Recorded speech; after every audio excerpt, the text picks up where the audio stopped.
अहाना के एक्सीडेंट ने अर्जुन को अंदर तक झकझोर दिया। हॉस्पिटल की उस भीड़-भाड़ में भी अर्जुन का ध्यान सिर्फ अहाना पर था। जी हाँ दोस्तों, बड़े घर की छोटी बहू के आने वाले इस महा एपिसोड की कहानी शुरू होती है भावनाओं के उस तूफान से जो अर्जुन और अहाना की जिंदगी को पूरी तरह बदलने वाला है। नियति ने एक बार फिर इन दोनों को एक ऐसे मोड़ पर खड़ा कर दिया है जहां से पीछे मुड़ना नामुमकिन है और आगे का रास्ता कांटों से भरा हुआ है। कहानी की शुरुआत होती है उस मंजर से जब अहाना मामू के घर से निकलकर सड़क किनारे किनारे अनमने मन से चल रही थी। उसके दिमाग में अभी भी वो बातें गूंज रही थीं जो उसे पता चली थीं। अर्जुन की माँ दुर्गा देवी कितनी उतावली है अर्जुन की दूसरी शादी के लिए। अहाना का दिल भारी था, लेकिन चेहरे पर उसने एक झूठी मुस्कान और मजबूती का नकाब ओढ़ रखा था। वो खुद को बार बार समझा रही थी कि अब उसका अर्जुन की जिंदगी पर कोई हक नहीं है। अगर अर्जुन शादी कर रहा है तो उसे खुश होना चाहिए, लेकिन दिल तो दिल होता है, वह तर्कों को नहीं मानता। दूसरी तरफ अर्जुन अपने स्कूटर पर सवार था, लेकिन उसका ध्यान सड़क पर कम और अपने ख्यालों में ज्यादा था। घर पर माँ की जिद और पिशमुनी की मीठी मीठी बातों ने उसका दिमाग खराब कर रखा था। वह बस उस घुटन भरे माहौल से भागना चाहता था जहाँ हर कोई उसे ये समझाने में लगा था कि अहाना उसके लिए सही नहीं थी और उसे आगे बढ़ जाना चाहिए। अर्जुन की आंखों के सामने बार बार अहाना का चेहरा आ रहा था जब वह आखिरी बार घर से निकली थी। अचानक स्कूटर पर संतुलन बिगड़ता है। सामने से आ रही परछाई को वह देख नहीं पाता और ब्रेक लगाने तक बहुत देर हो चुकी होती है। टक्कर की आवाज के साथ सामने वाला शख्स गिर पड़ता है। अर्जुन दौड़ता है और जैसे ही वह उस गिरे हुए शख्स का चेहरा अपनी ओर घुमाता है, उसके पैरों तले जमीन खिसक जाती है। यह अहाना थी। अहाना दर्द से कराह रही थी। उसकी कोहनी छिल गई थी, लेकिन सबसे ज्यादा चोट उसके पैर में लगी थी। अर्जुन का दिल जोर जोर से धड़कने लगा। जिस अहाना को वह अपने ख्यालों में ढूंढ रहा था, वह इस हालत में उसके सामने थी।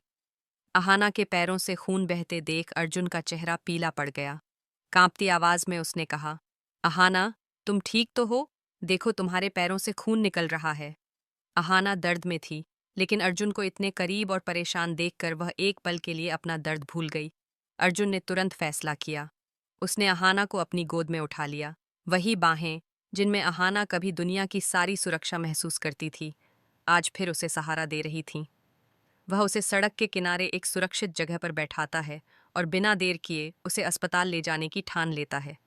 रास्ते भर अर्जुन अहाना से बातें करता रहा ताकि वह होश में रहे, लेकिन असल में वह खुद को तसल्ली दे रहा था।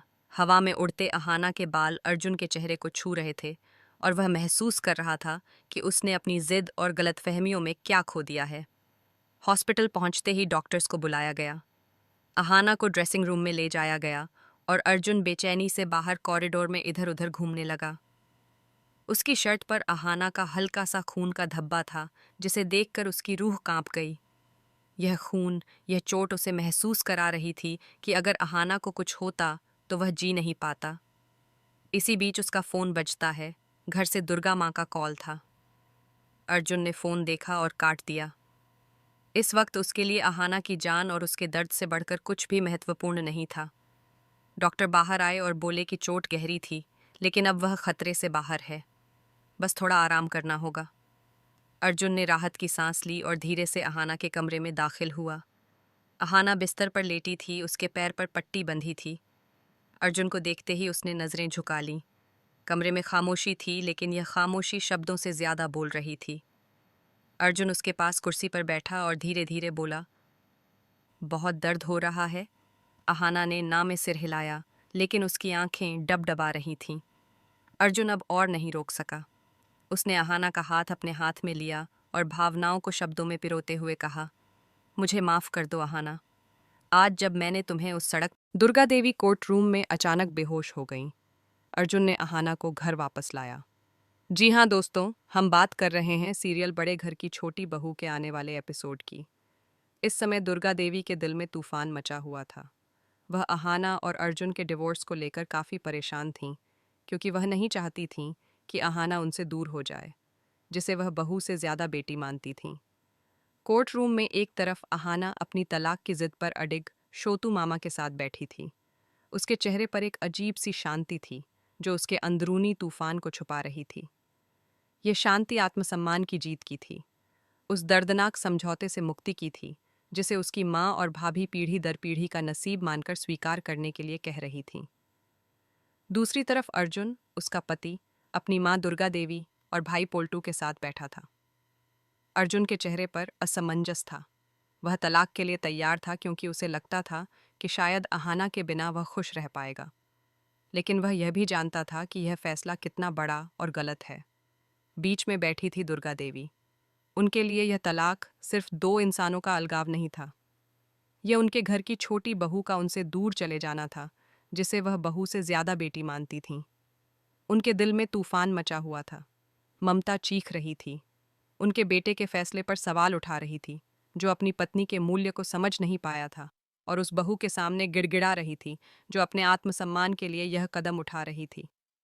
दुर्गा देवी जानती थीं कि अहाना को घर से निकालने में बाकी परिवार का हाथ था, लेकिन वह अपनी छोटी बहू को खोने का दर्द बर्दाश्त नहीं कर पा रही थीं।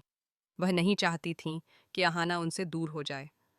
मेज पर तलाक के कागजात रखे थे, पतले सफ़ेद कानूनी शब्दों से भरे हुए, जिनमें दो जिंदगियों का अंत लिखा था। वकील ने दोनों को कलम थमाई। अहाना ने गहरी सांस ली, खुद को उस क्षण के लिए तैयार किया जब एक झटके में सब खत्म हो जाएगा। अर्जुन ने भी कलम उठाई। उसकी उंगलियां कांप रही थीं। क्या वह सच में वहां गलत है? उसकी आंखें उसकी मां के चेहरे पर पड़ रही थीं। जैसे ही अहाना की कलम कागज को छूने वाली थी, अचानक एक खड़खड़ाहट हुई। दुर्गा देवी बेहोश होकर जमीन पर गिर पड़ी। कोर्ट रूम में सन्नाटा छा गया। अर्जुन का दिमाग शून्य हो गया।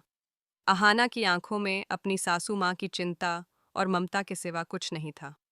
वह तुरंत दौड़ी और अपनी सास को गिरने से बचाने की कोशिश में उन्हें पकड़ लिया। यह स्वाभाविक प्रतिक्रिया थी, एक बहू की नहीं बल्कि एक बेटी की, जिसने उस महिला में हमेशा अपनी मां की परछाई देखी थी। पोल्टू, जो दूर खड़ा यह ड्रामा देख रहा था, हैरान था। उसके मन में डर बैठ गया। उसे लगा कि अगर अहाना पास आई तो घर तक भी आ सकती है। उसके सारे षड्यंत्र, सारी कोशिशें इस एक पल की ममता के सामने खत्म होती दिख रही थीं। पोल्टू तुरंत आगे बढ़ा। उसका स्वार्थ, उसका डर बाहर निकल पड़ा। दूर रहो इससे, इसे दूर ले जाओ, यह नाटक कर रही है ताकि घर वापस आ सके। उसने अहाना को दुर्गा देवी से दूर रहने को कहा, लेकिन अहाना ने उसकी बात अनसुनी कर दी। उसका पूरा ध्यान अपनी माँ जैसी सास पर था। जैसे ही अहाना ने दुर्गा देवी को सहारा देकर उठाने की कोशिश की, एक अविश्वसनीय घटना हुई। बेहोशी की हालत में होते हुए भी दुर्गा देवी ने अहाना का हाथ पकड़ लिया। यह पकड़ ढीली नहीं थी, बल्कि मजबूत बंधन की तरह थी। आंखों में चेतना न हो, लेकिन दिल की इच्छा ने अहाना के हाथ को थाम लिया। अर्जुन यह सब देख रहा था। माँ का बेजान शरीर, अहाना की आंखों में आंसू और उस बेहोशी में भी अटूट बंधन। उस क्षण उसे एहसास हुआ कि वह जो कर रहा है वह गलत है। अहाना कभी स्वार्थ के लिए उनके घर को बर्बाद नहीं करना चाहती थी। वह हमेशा परिवार की मदद करना चाहती थी, लेकिन हमने ही उसे समझा नहीं। अभी पोल्टू अर्जुन को भड़काना शुरू करता है। छोटू, देखो इसका नाटक, ये सिर्फ इमोशनल ब्लैकमेल है, ये वापस घर तक आ सकती है। लेकिन अब अर्जुन ने पोल्टू को बीच में ही रोक दिया। उसकी बातें अब उसके कान में जहर नहीं घोल रही थीं, बल्कि छोटा और नीच महसूस करा रही थीं। अर्जुन ने गहरी सांस ली और पहली बार पोल्टू से सीधे कहा, भैया, इस मैटर में ना बोलिए। यह पोल्टू के लिए झटका था।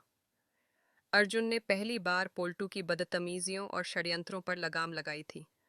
पोल्टू को विश्वास नहीं हुआ कि जिस छोटे भाई को वह गुमराह करता आया था, उसने उसे बीच में रोक दिया।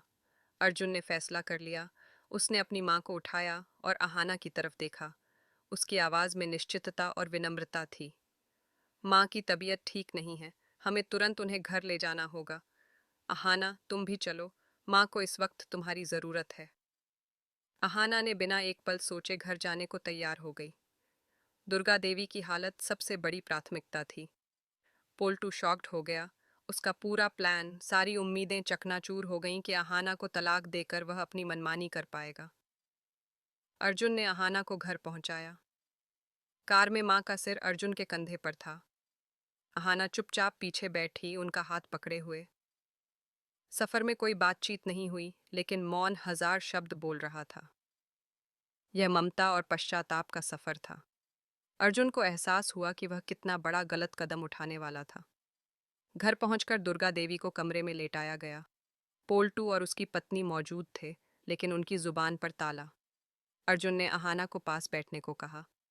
अहाना अपनी सासू माँ की सेवा में जुट गई। उसने गर्म पट्टी लगाई, पानी पिलाया और सांत्वना दी। रात के अंधेरे में जब अर्जुन कमरे में आया, उसने अहाना को सोता हुआ पाया। सिर बिस्तर के किनारे टिका और माँ का हाथ